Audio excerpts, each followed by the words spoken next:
The Bears pulled off a miraculous overtime win on Saturday against Green Bay, coming back from down 10 points with just over 2 minutes left in the fourth quarter to win 22-16 in overtime. And I want to break down their offensive drive in overtime because, again, I think it showcases the genius of a play caller that Ben Johnson is and how he's really infused his run-first identity to help make the game easier for Caleb Williams here in this Bears offense.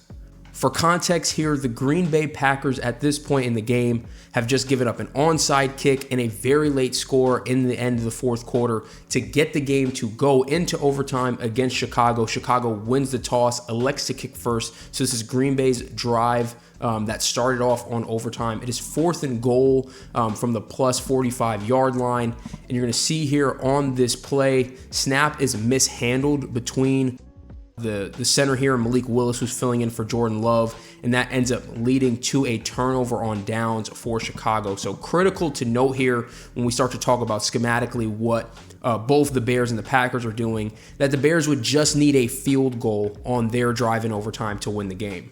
So first play here on offense in overtime for the Bears, you're going to get something that we've seen a ton with Chicago this year, which is hard play action fake on what looks to be like a zone concept into a play action pass here, where from a route perspective, you're getting a really deep post over the top here from DJ Moore. Zaccheaus is going to come across in motion and kind of hang out into the flat here. And then the backside tight end is going to run what looks like a delayed crossing route and ends up cutting that up on the backside here for vertical. And everything else is pretty much bottled up from Green Bay. So as I look here and Caleb looks to set up to throw, I mean, there's nowhere to go with the ball. You've got this safety hanging out over the top of the post, which is critical to note because this post is what ends up blowing open on the game-winning touchdown here later. But again, you've got two guys looking here at, I believe this is Kmet, who's running this drag that turns into a vertical. Zaccheaus is well covered here in the flat. There's really nowhere for Caleb to go with the ball. Tries to make a little bit something happen. The pressure ends up getting home, makes a smart play, gets the ball away to not take a sack, lives to play another down. Next play now here on 2nd and 10. Again, staple of this Bears offense. You're going to get this wide zone. So you have motion here by the tight end across. You're going to get that split block here by Zaccheaus. So he's coming across in motion to block this backside DN. And then you're getting, straight zone blocking technique. Thuney is working this front side double team here up to Quay Walker, number 7. And again, everyone is kind of blocking down the line. And Swift is going to look to press vertically if he can and then find a backside running lane, which he attempts to do. Just with the way Quay Walker does a really good job of playing this and kind of trying to delay and wait to react to Swift pressing for that backside cut as long as he can. What that does is it doesn't really give, I said Thuney, but this is number 52, I believe, Drew Dome in the center. A great opportunity here to climb to the second level on him. He's able to shoot that backside gap. Critical here, though, DeAndre Swift fights for extra yards, ends up picking about an additional 3 or 4 yards after contact there. Looks like the ball comes out. He was ruled down, so pretty good 7-yard gain there, even despite, the great run fit there by Quay Walker. But critical that they're establishing the run game early on. Again, with the field position here as they're inching towards midfield, the Packers know they can't give up a ton more yards because a field goal will end the game for Chicago. Next play, we're 3rd and 3 out of the shotgun. This is another great run design here from Ben Johnson. They are in 12 personnel, so you've got 2 tight ends. The first one, Kmet, here is split out wide. He's going to be the one that comes across in motion first. Second tight end here, Colston Loveland here in an inline position. And this is going to be counter out of the shotgun, so you're going to see Kmet comes across first in motion, so he's going to be that kick-out guy. So you can already see the block starting to line up. You've got 2 man-on-man down blocks here. Kmet's going to be coming across to kick out. Colston Loveland's going to be the guy wrapping around to be that lead-up blocker. You're going to see Monangai here takes that quick counter step and then looks to press to the front side. It ends up cutting backside because of a phenomenal block here by the center, Drew Dolman, number 52. Look at the way that he clears out space here in that A-gap. Does a great job of squaring up the defender here, and then he's going to actually torque him and look to run him up the field this way, which opens up that backside lane. Again, look at the space that he's able to create. You see the alley forming there. Monangai does a great job of seeing it, understanding that while the play is kind of designed to press into the front side here, you're not going to turn down an alley as big as that. Puts his foot in the ground, cuts up the field, and that's a big tackle there. I think this is number 28. I think it might be Xavier McKinney. If he doesn't make this tackle, this might spring for a touchdown in and of itself.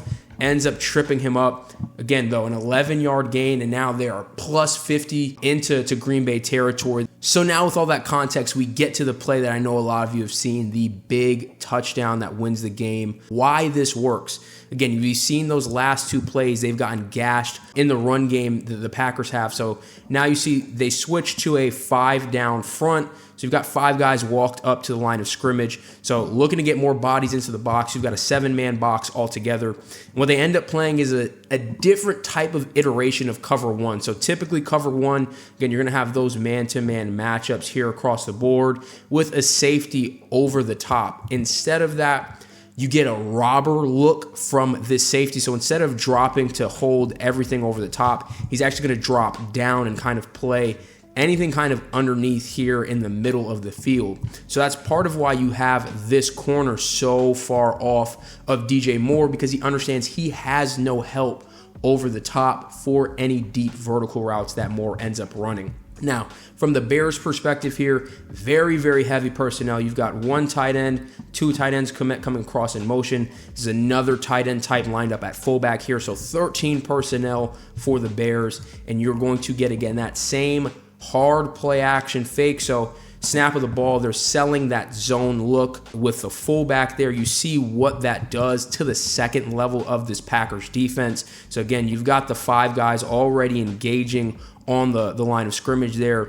Linebacker here pressing down towards a run fit. This guy selling down towards a run fit. Again, you can see that safety type dropping down in case it's a run fit, but he ends up staying around here again to play that robber type of role over the middle of the field. Corner type matched up here, and then you've got that one-on-one matchup.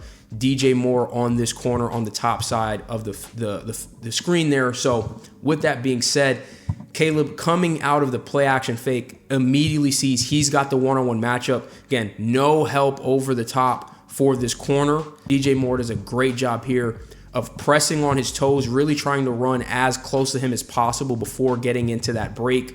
Breaks off to the inside on this deep post route. You're going to see Caleb sees the break, sets up, steps into this throw, sees the space to throw it into, and just throws an absolute rope.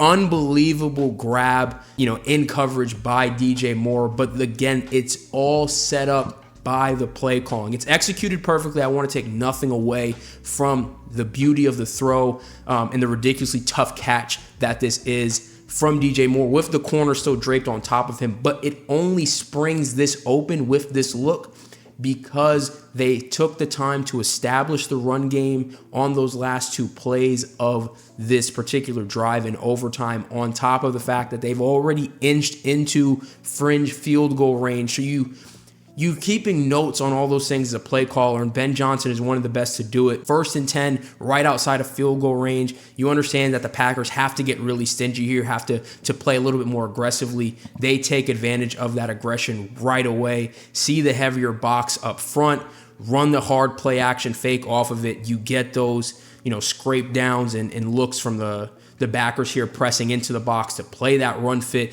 get that one-on-one matchup on the outside and over top for DJ Moore, and then an absolute seed from Caleb Williams to DJ Moore. Huge win for the Bears in overtime. Again, an unbelievable comeback, down 10 with just over 2 minutes to get that one done. But really, again, wanted to highlight the beauty of the play calling here from Ben Johnson and the genius that he is in terms of how he utilizes the run game and has made passing, especially off of hard play action fakes, so much easier for Caleb Williams this year. And I think that's why this Bears team can potentially be dangerous come playoff time. Their defense is ridiculously good at forcing turnovers and takeaways, and their run game. They always say, the run game travels. When you get to the playoffs, you get to those colder weather environments that you're going to see in the postseason come late January and early February. You're going to need to be able to pound the ball, and Chicago is certainly built to do that. And with a guy like Caleb, who can perform and make any throw on the field coming out of play action, they are going to be a dangerous, dangerous team in this postseason. So that's going to do it for this film breakdown. Again, a quicker one. If you appreciated this content, if you enjoyed it, please drop a like on the video, subscribe to the channel, leave a comment. All of it helps the algorithm. Hit the notification bell so you don't miss another upload. As always, I appreciate you, and I'm out.